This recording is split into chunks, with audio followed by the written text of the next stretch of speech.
Good evening. Today I want to talk to you about the impact of Ford.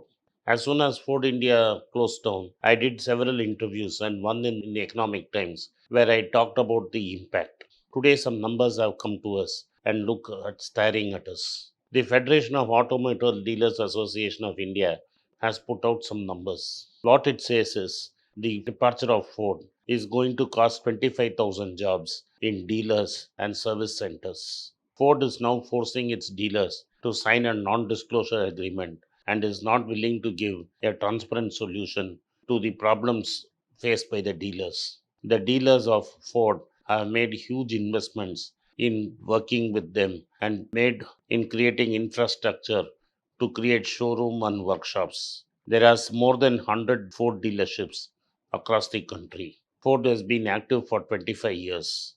Ford dealers have not really made profits. First, the dealers have to make profits before the other company can make profits. Since the number of vehicles sold are declining, then fewer and fewer people will come for services. Most dealerships make money on services. If the number of cars are not there, then there is no question of services. Also, Ford Credit, a finance company which was financing these dealers, is asking for an immediate payment and is asking its clients, dealers, to transfer their liability to banks. This happened a few months ago. When a couple of them approached me, I told them not to do anything and refused to transfer the money from Ford Credit to their banks. What Ford Credit was cunningly trying to do was trying to shift the balance outstanding from its books to those of Indian PSUs so that the dealer would have to suffer, lose property, and guarantee would be invoked, and he would be in serious trouble. Ford all along knew that there were deliberations that they would shut down. So Ford suddenly out of the blue announced that they are shutting down both their plants in a matter of 12 months. The dealers of Ford have faced enormous losses. But the point is, it's not only dealers who have lost a lot of money. The ecosystem of Ford manufacturing had lot of micro manufacturers. These micro manufacturers were basically supplying parts to Ford for the last 25 years. These are all people who have built their offices and factories on leased land. That is, Ford had given them some land on which they have built their factories. They have taken borrowings from banks and now their turnover is badly affected. In some cases, 80% of their turnover is affected. In best case, 20% of the turnover is affected.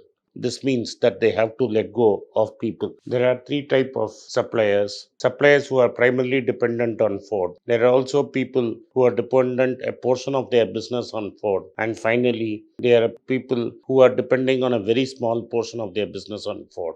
For the first lot, there are people who have already stocked raw materials, hoping for production. Ford would give them a production target at the beginning of the year. They would have bought raw materials for making parts. A company claims till December, in the beginning of the year, Ford had said they would make 30,000 EcoSports. So the company has in turn bought raw material to make parts that it supplies for 30,000 cars. If Ford honors its commitment, manufactures 30,000 EcoSports, then the raw material will be completely exhausted. Unfortunately, it does not look like Ford can make 30,000 EcoSports car and sell them in India, nor can it export it from here. Most of these people will be stuck with raw material, they will be stuck with machinery, they will be stuck with buildings which they have built on land given to them by Ford. They have employees, they will have EPF, labor, power, everything to deal with. Now, all these employees would not have created these assets on their own because the models of Ford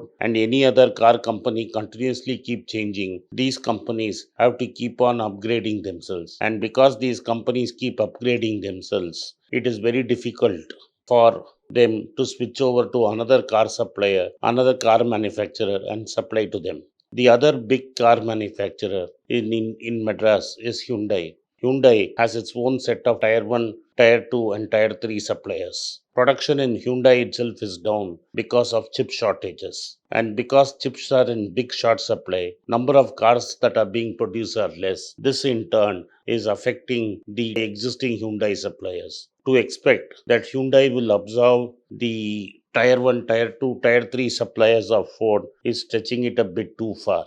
The MSME Owners Association have now asked Ford whether you can have a solution like what the government of Brazil enforced on Ford, that there is a severance package and a large amount of this money can be cleared by Ford and absorbed in its losses. Ford, being a large company, can absorb these losses and fund them easily so that these entrepreneurs have a second life and can restart life. As far as dealers are concerned, it is a complete washout, and there is no way Ford is going to pay for the infrastructure they have created. Already, in case of GM, Harley Davidson, and MAN trucks, the dealers have not been compensated, and the dealers have invested a lot of money. Only in the case of Harley Davidson, a temporary arrangement has been made by which the Harley Davidson bikes will be assembled and sold by Hero Motors, and the dealers will be nurtured by Hero. At least that is a saving grace, and some business can continue.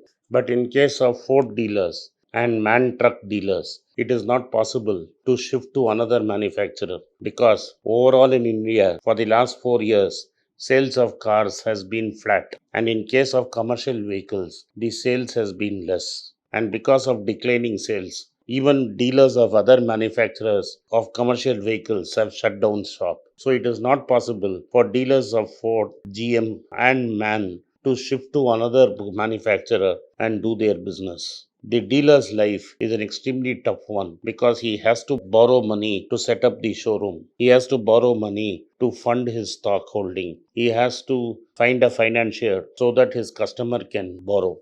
So, a very small portion of the money is his profits. His cash flows will not make sure that he can liquidate all these debts. Most of these borrowings will be either with old private sector banks or old PSUs. The private sector banks, as we know, will twist the arm of the dealers, declare them NPA, and chase them and attach their property. It is high time that the government intervenes and helps these people. Thank you for watching. Be rich.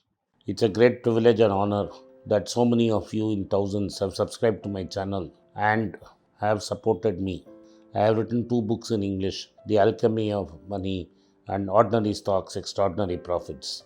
These books are published by us and are ready. If you want to procure a copy, send us a message to the WhatsApp number given below and my team would respond to you. If you want an Amazon Kindle copy, you can click the link below. Finally, those who wish to consult with me can send a mail to berichenglish@gmail.com. Once again, I thank you for your support. If you like this video, press the subscribe button of my channel, hit the like button and turn on the bell notification.